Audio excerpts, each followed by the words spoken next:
Hashem's Vasai Tivtach Ufiagito Asacha. We're now in the third Perek of Megillat Esther.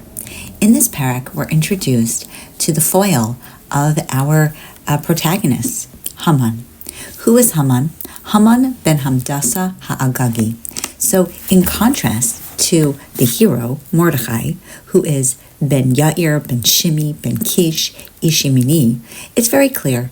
It's just Haman, the son of Hamdasa Ha'agagi. Who is Agag? Well, Agag is the actual foil for Kish, because we know that Agag was the king of Amalek, and he fought and really took away, in many ways, the Malchus away from Shaul, who saved him, and then who lost the kingship. And this idea of Agag and Amalek, what is the essence of Amalek? So we said Amalek are the first terrible nation to come and try to fight and to weaken us when we came out of Mitzrayim. They are the epitome of mercilessness. They have no chesed, they have no kindness. And so they're an appropriate foil. We met Mordechai, who is Yair. He lit up the world. Shimei, he listened. He listened to HaKadosh Baruch Hu. Kish, he was always making sure that he knocked on the door to help Hashem. Please help the Jewish people. He took an Esther as an orphan. He is the epitome of chesed. And then there's Haman. And where do we get the idea of Haman from the Torah? We get it from Hamin Ha'etz Tibisicha, when we learn about the Eitz Hadas. Now, if we go back and understand what was the Eitz Hadas, remember, it was the knowledge tree. It was the knowledge tree that was going to be able to understand Tov and Ra. Now, what happens if we walk into the position of understanding Tov and Ra? Who do we become? We try to become HaKadosh Baruch Hu. And Hashem said, I would have given you some of it, remember, but I'm only going to give it to you on Shabbos, and we couldn't wait. We needed to find something, a deeper feeling in this world. Why? Well, what's an eitz? An eitz is the force of a vitality, right? It's a nurturing experience. And so what we were looking for was, we want to know Tov and Ra. But guess who gets to really know Tov and Ra? Only HaKadosh Baruch Hu. If you start to walk in to the idea of, I want to be like Hashem, I want to know everything, then you're starting to move away from the idea of, you want to know the Torah of Hashem. You want Hashem to be the guiding force. If you start to be your own guiding force, then you become the opposite of what we're looking for in life. Because then you start to believe in your own, that you are the designating force in the world. You are the one that tells you what to do, right or wrong. Do you know what happens when you do that? You get to that first Perek where they're having major parties and they're on the pleasure principle. So Haman is the epitome of the pleasure principle. I get to decide. I get to take. I get to decide. I'm going to use all of my senses and my sensory experience because I am in control. I am the all-knowing. And that is a very dangerous position to be in, to be the one to be all-knowing. That is who Haman was. And when you start to be all-knowing and you start to think that it's just all about me, my needs, what I want, I don't last forever, so I'm going to do everything that I can, and but I want to last as long as I can so I can take from other people, then you turn into the Haman. And so that's why everyone, after a certain point, it's very easy to start to believe in the pleasure principle of eat, drink, and be merry because we don't live forever. It's very easy to believe in the idea that it's all about me. Haman didn't have to do much, but then there was one person, Mordechai, lo yechre v'lo yishtachaveh. Mordechai, we said, he's the opposite of that. He only follows, he self-negates himself. And it's not that he doesn't live a very high standard because he was a wealthy man and he was part of the Sanhedrin. He was a beser mensch, but he lived by the principles of the Torah. And so, Vayamru Avdei HaMelech Asher B'Shar HaMelech LeMordechai, Madua Ta'aver Mitzvah HaMelech. Why are you over the mitzvah of the Melech? Why aren't you keeping to the king's command? Now, it's really interesting. The people, the Avdei HaMelech, they're able to notice it. But what's actually happening is that V'lo shama lehem ve'gidu laHaman l'ros. So, and v'hamidu divrei Mordechai ki hagid lahem asher hu Yehudi. And so, what is it?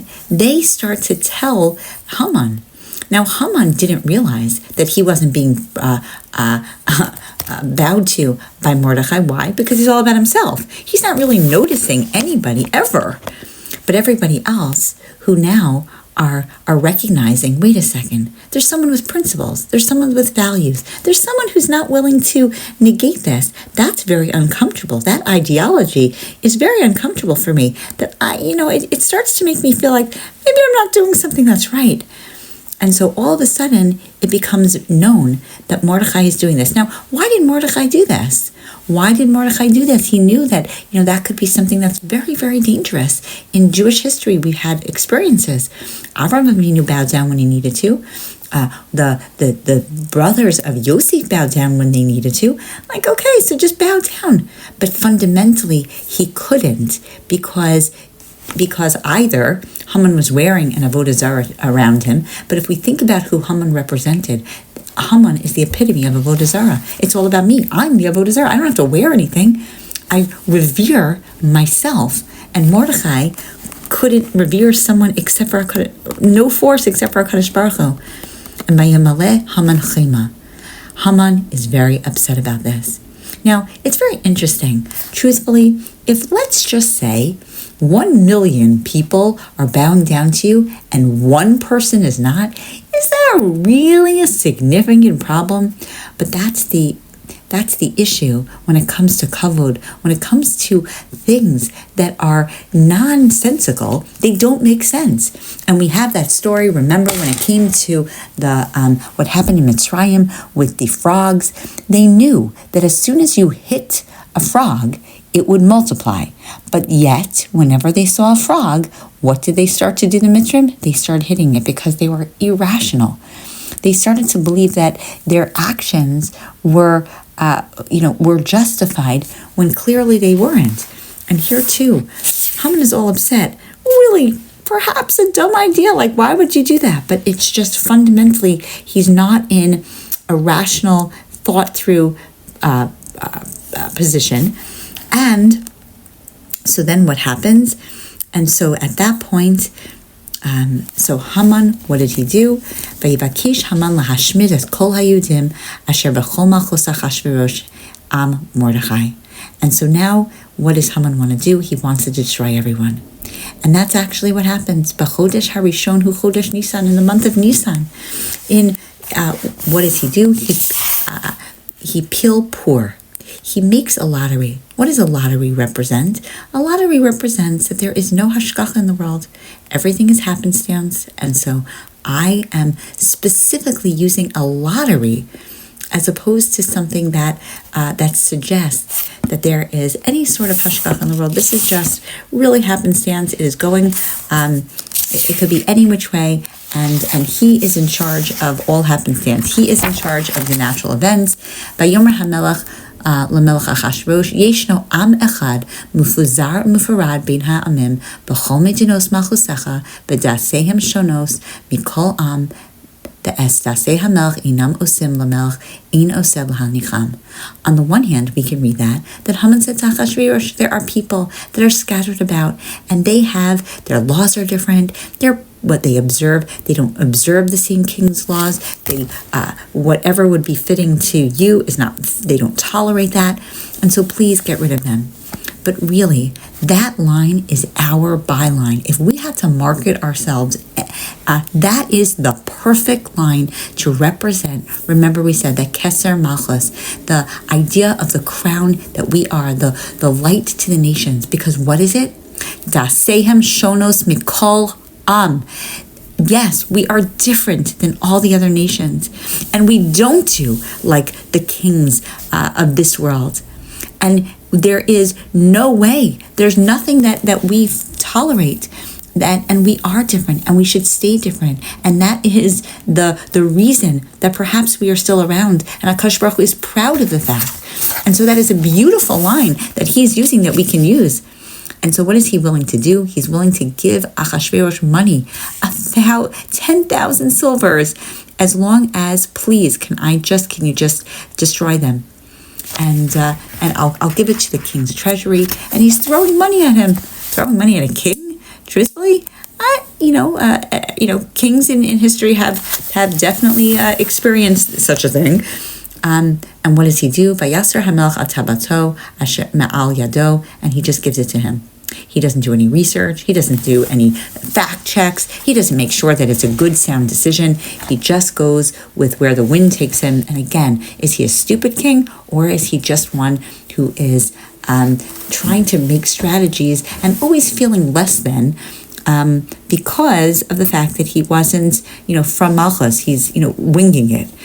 And by Yomer HaMelech Lahaman HaKesem Natzon Lach, don't worry about it. You just do whatever you want. And so that's what he does. And so he takes and what ultimately comes is that it is going to be on the month of Adar, and that is going to be the day that Shlosha Asar L'Chodesh Shnaim Asar Hu Chodesh Adar Shalom Lavos. And that's going to be the day that he is going to destroy. Who is he going to destroy? Lahashmid, Laharog, La'abeid, Es Kol HaYudim. Everyone. Min Na'ar Va'ad Zakein. Young, old, Taf V'Nashim. B'Yom Echad. On one day. What is it? He shows complete lack of mercy. He shows a complete disregard for age, for gender, for weakness. He is doing what he knows to be true, which is genetically predetermined for him, and that is to treat everyone horribly and to destroy us completely. And not just to destroy us, but to wipe us out. Kol hayudim, everyone. To take away Judaism, to take away the idea against the pleasure principle. The idea that we have a set of rules to follow. We have differences. We're kadosh because we are removed and we separate out. And why is it that it's happening on the 12th month? So in Adar. So the beautiful idea is that just like when it came to the Teva and Noach, remember he was Hashem until the last second didn't send the Mabul because he wanted tshuva to be done. So too here, HaKadosh Baruch Hu is waiting and hoping that the Bnei Israel, the people who are really there, they've really inculcated themselves into the society, are going to learn from their mistakes, do tshuva, and understand that just like Hitler Yimach Shmo did not discriminate between Jews, and as long as you were born a Jew, you were a Jew, so too, do better, be better. Have that Jewish identity, make it believe in something. For your mitzvos bein adam lamakom, for your mitzvos bein adam lachadero. Otherwise, he has it written in so many different languages so that everybody can understand exactly what it is that the king is saying. And he gives his ring very willingly, and that's what happens. It gets written in many different languages, in all Medina, Kesabah, Ba'am, Kil Shano. Everybody, every area, there's no place that doesn't get the swastika put on their doorpost. Haratzim yatzu d'chupim b'dvar hamelach v'adas nitzal b'shushan habira. And that's what they go very quickly. They have this edict. The edict is in Shushan Abira. You made Shushan into your capital, not Yerushalayim. No, not a good idea. The Hamelech, the Haman. Hamelech, remember we said Hashem. Hashem is with Haman. Yeshvu lishtos. They go to drink. Now, that is what happens many times in our Jewish history when bad things were happening, when they were going to be doing anti-Semitic things, they drank to it. But ultimately, who's with them? It's HaMelech. HaKadosh Baruch Hu is right there. You think that Haman, you're going to be able to be successful, or any of the Goyim, you're going to be able to be successful without HaKadosh Baruch Hu? Nice try. Ba'ir Shushan Navocha. And the Perek ends with, Shushan is confused. They're bewildered. How many times in Gullus are we so surprised? We somehow still believe in the blessing of humanity, that people are good, that they would never do anything really to hurt us. And then they do. And we're surprised. And here they're surprised. Wait, but these are our neighbors. We did business with them. We've never given them a difficult time. We made them so much money. We gave them a lot of good advice. You know what? We invited them to, and we maybe went out with them in restaurants. We didn't eat there, or we had our kosher food, but we're close with them. They would never do. They're regular human beings. Nope. And what we see is that they're surprised. Otherwise, wouldn't they have packed up and left Gullus a long time ago if they knew that they were going to be in so much danger? Now, this whole story, again, just one final thought, and that is that the story comes on the heels of Perek Beis. We know at the end of Perek Beis what happens is that Mordechai is written in a book, and he has some good qualities and credits, and those credits go down. And that is the refuah before the Makkah. That is before we have a Haman. We already have the saving grace, that Mordechai is going to be in good stead. We have Esther positioned in a good place. So we see, yes, Hashem is with the whole thing. And we see that fundamentally, it is a very difficult, we're in a difficult position right now. However, what we also see is that Hashem positioned us already with the cure before the devastation, to show He loves us. And again, as we're entering into this adult phase where we can't micromanage our children, and we have to see how they do by themselves, what we're entering into is this idea that Hashem still is behind the scenes, still giving Musar, giving it generously, but very, very, very hidden. And so everything is not coincidental, but it's here to teach us those important lessons, what it truly means to be a Jew, and how it's the purpose of the story is continuously unfolding, Perek by Perek.